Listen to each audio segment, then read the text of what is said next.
नमस्कार दोस्तों, यूट्यूब से मैं साधना आप सबका स्वागत और अभिनंदन करती हूँ। कैसे हैं दोस्तों आप लोग? आशा करती हूँ कि स्वस्थ व्यस्त मस्त होंगे, अपना और अपने परिवार का ख्याल रख रहे होंगे। आइए दोस्तों, इसी आशा और विश्वास के साथ हम लोग आज अपना पाठ शुरू करते हैं।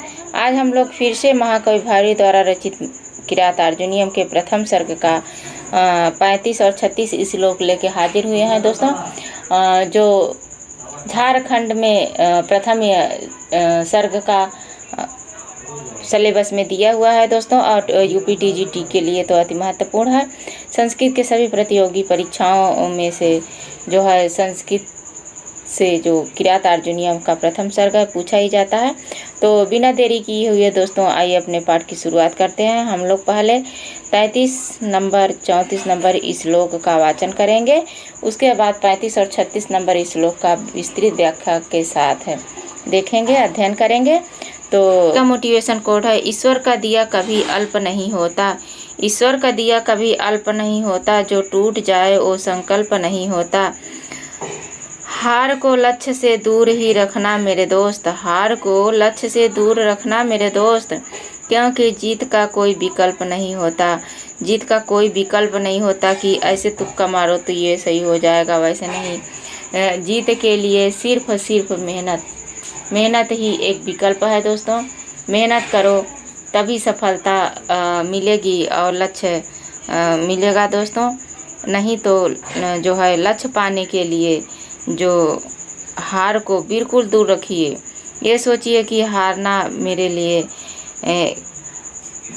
दुश्वार है, मैं कभी हार नहीं सकता। लक्ष्य को पाने के लिए हमेशा जीत होना आवश्यक है, और जीतते वही हैं जिनके अंदर संकल्प और विश्वास होता है दोस्तों।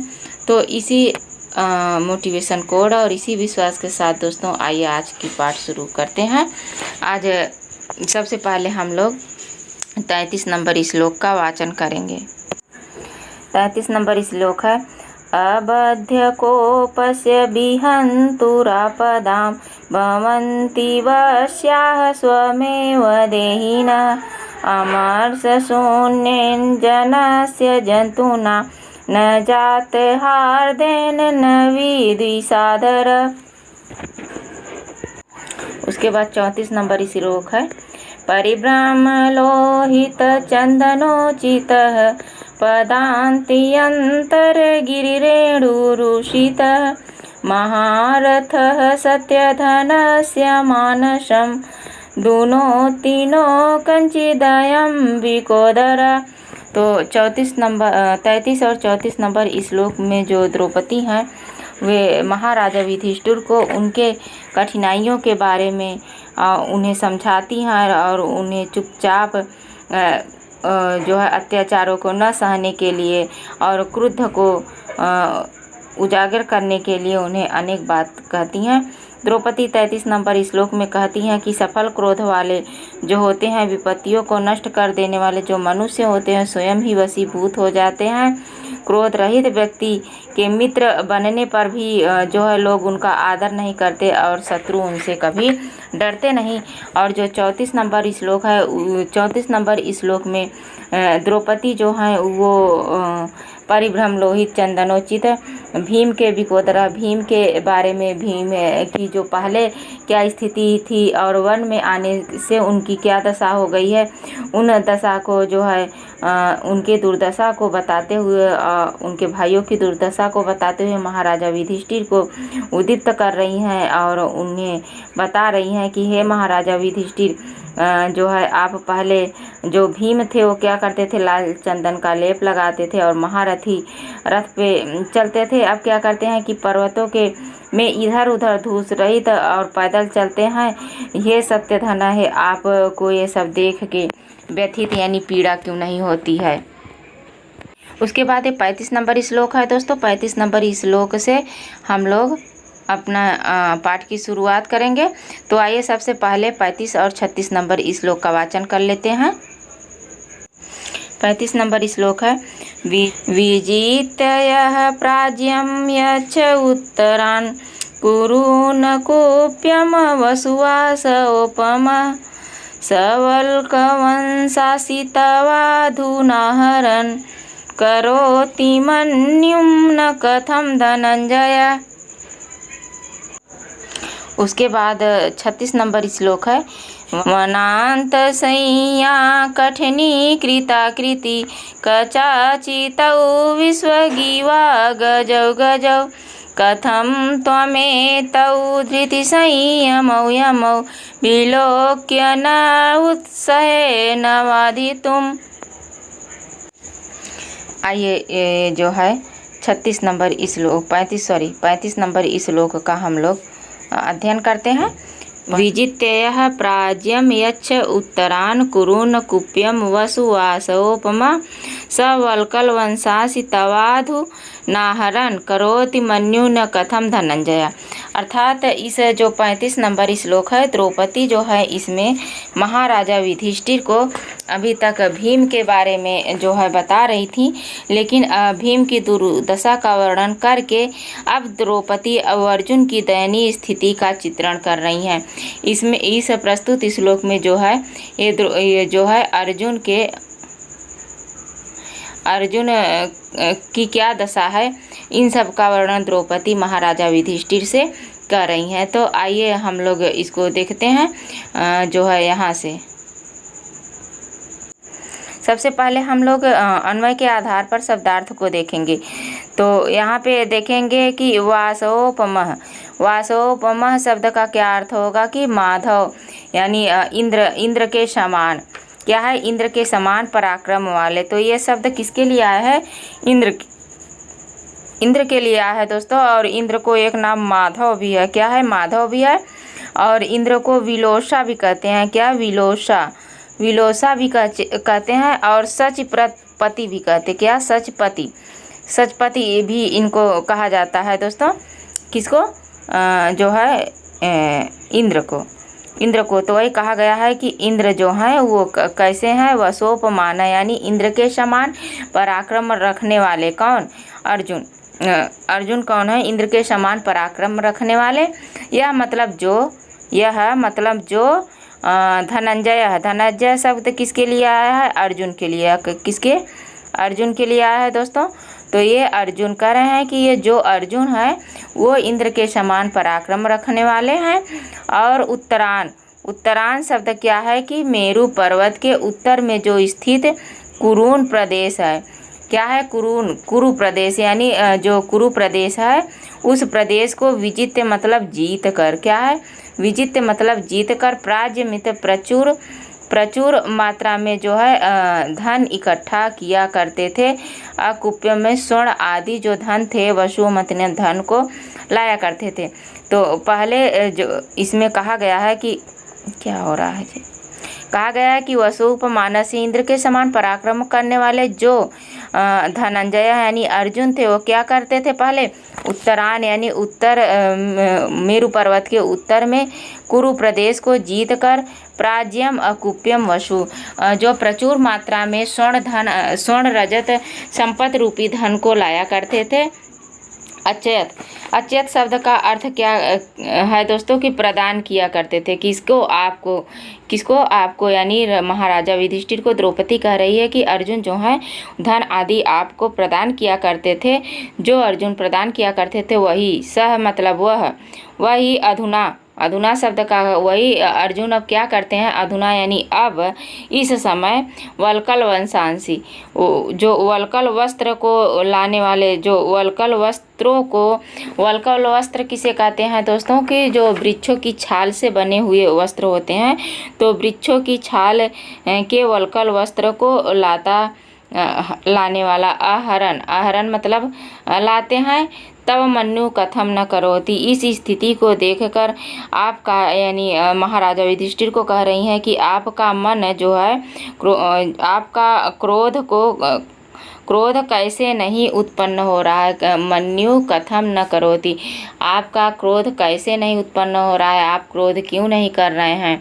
अर्थात कहने का तात्पर्य है कि यहाँ पे देखिए वसुपमान से इंद्र के समान साहस रखने वाले। यह मतलब जिस अर्जुन ने उत्तरायण कुरु प्रदेश को जो है स्थित नामक कुरु देश को विजित मतलब जीत कर और अपने अधिकार में कर प्राज्य मतलब विपुल प्रचुर मात्रा में जो अकुप्यम सुवर्ण रजत आदि को, वसु मतलब धन को, अचित्यत मतलब दिया करते थे, प्रदान किया करते थे, आपको प्रदान किया करते थे।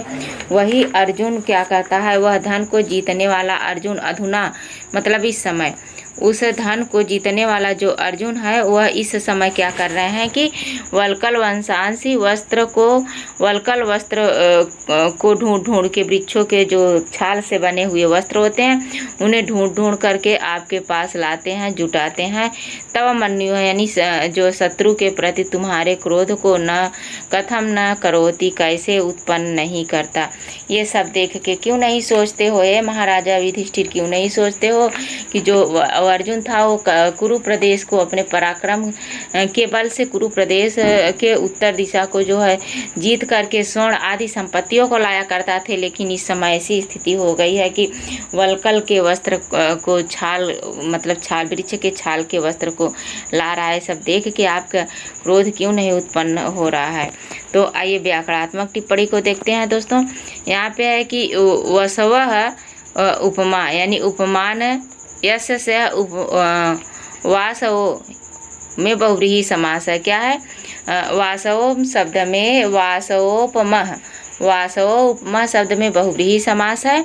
न कुप्यम अकुप्यम में नए तत्पुरुष समास है। धनम जयति इति धनंजय में उपपद समास है। क्या, धनम जयति यानी जो धन को जीतने वाला है वो क्या है, उपपद समास है। वल्कानि एव वंशास इति वल्कल वंशास में कर्मधारय समास है। क्या, कर्मधारय समास है दोस्तों। उसके बाद यहाँ पे है विजित्य। विजित्य शब्द कैसे बना है, वि उपसर्ग से जी धातु से अक्त्वा के स्थान पर ले प्रत्यय लगा के। यच्यत शब्द कैसे बना है, दा धातु से लंग लकार अन्य पुरुष एक वचन का रूप है। आहरण शब्द कैसे बना है, आ उपसर्ग से ह धातु से और सत्री प्रत्यय प्रथमा विभक्ति एक वचन का रूप है दोस्तों। और इसमें इस श्लोक में जो अलंकार है तो वह अलंकार अनुप्रास अलंकार है। अनुप्रास अलंकार है दोस्तों, जो है कथम कथम और न बाधुतिम से अनुप्रास अलंकार हो गया है। क्या, अनुप्रास अलंकार हो गया है। छंद वंशस्थ रीति वैदर्भी और प्रसाद गुण है। तो आइए हम लोग अगले श्लोक का अध्ययन करते हैं। अगला श्लोक देखते हैं जो हमारा श्लोक है 36 नंबर श्लोक है। यह है, यहाँ पे जो है न दिख रहा है, न नहीं होगा, वह होगा। क्या होगा, वह वनांत संज्ञा कठिनी कृताकृति कचा चितौ विश्व गिवा गजौ गजौ कथम त्वमेतौ धृति संयमौ यमौ विलोक्यन्तु न उत्सहे न बाधितुम। तो यहाँ पे द्रौपदी जो है वो कह रही हैं जो है दोनों छोटे भाइयों का। क्या, दोनों छोटे भाई यानी नकुल सहदेव, ये गजव गजव और कदाचिचौ से जो है ये दोनों छोटे भाइयों का बोध हो रहा है। तो इसमें द्रौपदी जो है उनके क्रोध को बढ़ाने के लिए अभी तक उन्होंने भीम के दशा का वर्णन किया, उसके बाद जो है अर्जुन के दशा का वर्णन किया। अब जो दोनों छोटे भाई जुड़वा भाई हैं नकुल और सहदेव, उनकी दशा का वर्णन करते हुए प्रस्तुत इस श्लोक में कह रही हैं कि वनांत सय्या कठिनी कृताकृति।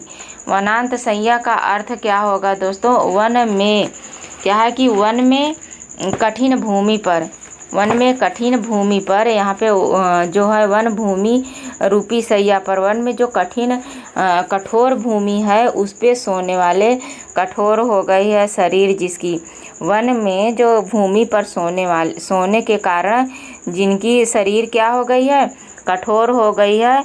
और विश्वक शब्द का अर्थ होगा कि सब ओर से, यानी सभी ओर से। क्या, सभी ओर से। कचा चितव शब्द का क्या होगा कि केश संकुल वाले अर्थात घुंघराले बालों वाले जो है वन में कठिन भूमि पर सोने वाले जिसकी शरीर कठिन हो गई है और जो सभी ओर से चारों तरफ से क्या हो रहा है कि केश जो उनके घुंघराले बाल हैं उनसे जो व्याप्त हैं। अगजव और गजव, तो अगजव शब्द का अर्थ होगा कि पर्वत में रहने वाले। क्या, पर्वत में रहने वाले गजव यानी हाथी के समान, पर्वत में रहने वाले हाथी के समान वो किसे बताया गया है? तो नकुल और सहदेव को बताया गया है। इव एतौ यमौ, इव यानी के समान, और एतौ यमौ शब्द का अर्थ होगा कि इन दोनों जुड़वा भाइयों को। किसको? किसको? नकुल और सहदेव को। जो यहाँ विशेषण होगा कि वनांत सैया पे सोने वाले कौन? नकुल और सहदेव। विश्वक और कचा चितव की कौन? कह तो नकुल और सहदेव। गजव कौन? तो दोनों हाथियों के समान कौन है? पर्वतों में रहने वाले कौन है? तो दोनों भाई नकुल और सहदेव हैं। और एतौ यमौ यानी इन दोनों जुड़वा भाइयों को। विलोक्य, विलोकयन मतलब देखते हुए। क्या? त्वम आपको, धृति संयम आपको क्या हो रहा है? जो है धैर्य एवं संयम को। बाधित्युम मतलब न बाधित्युम यानी त्यागने के लिए। कथम न कैसे नहीं।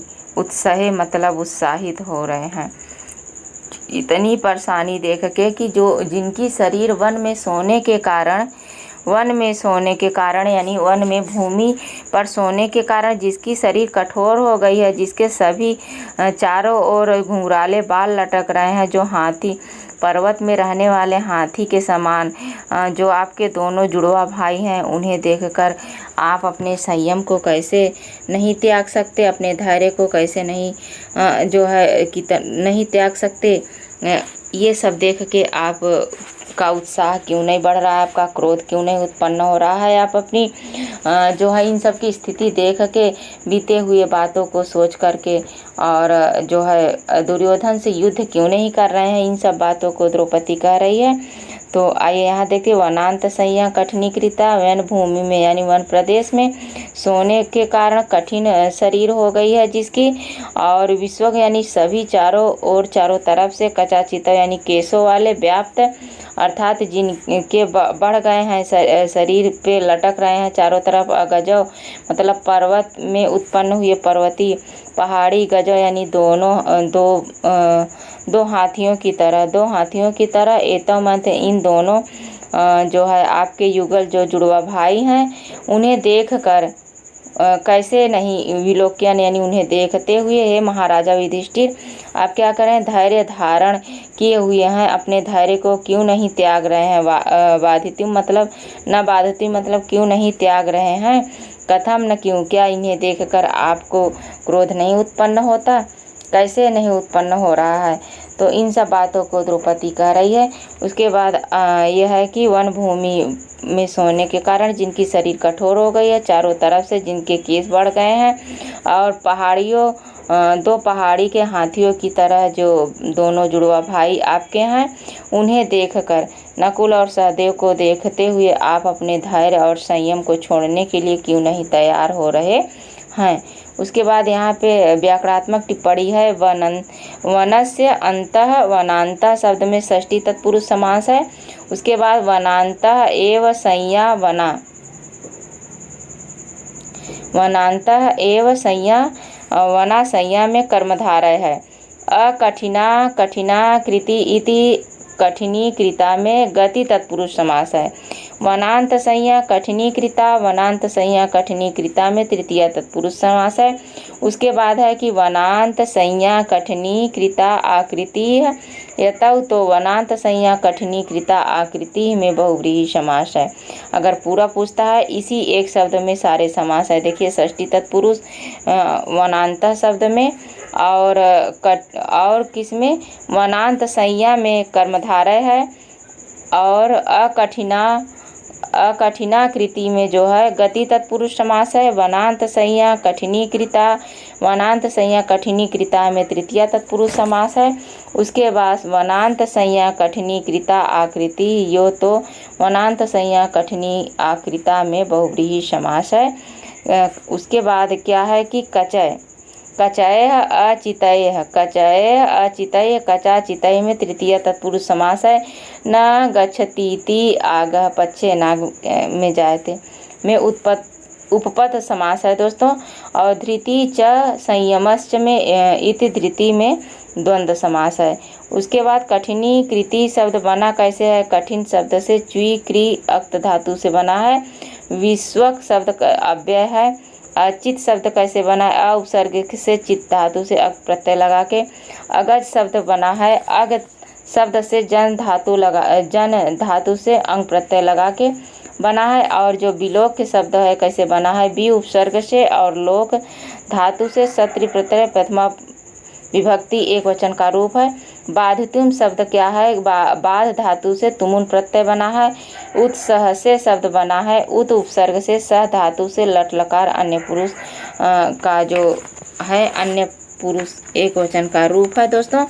उसके बाद इसमें क्या है कि जो है इसमें अलंकार जो है दोस्तों अनुप्रास जो है क्या है? अनुप्रास अलंकार कृता कृति के कारण अनुप्रास अलंकार है। और कचा चितव इत्यादि गजव गजव के कारण जो है यमक अलंकार है। क्या है? यमक अनुप्रास दोनों अलंकार हैं। और छंद जो है इसमें वंशस्थ है। रीति वैदर्भी प्रसाद गुण है। तो आज बस यहीं तक दोस्तों। आशा करती हूँ कि वीडियो आप लोगों को अच्छा लगा होगा, समझ में आया होगा। अगर आप लोगों को वीडियो अच्छा लगे तो लाइक शेयर कमेंट करें। और जो भी गलती हो, जो भी सुझाव हो, हमें कमेंट के माध्यम से बताएं दोस्तों। और जो हमारे नए साथी हों उनसे रिक्वेस्ट है कि जो है वे चैनल को अभी तक सब्सक्राइब न किए हों तो सब्सक्राइब करें, ताकि उन्हें नोटिफिकेशन प्राप्त हो और वे अपनी तैयारी को मजबूत बनाएं। इन्हीं वाणी के साथ दोस्तों आज यहीं विराम करती हूँ और आप सबको नमः संस्कृताय। धन्यवाद दोस्तों।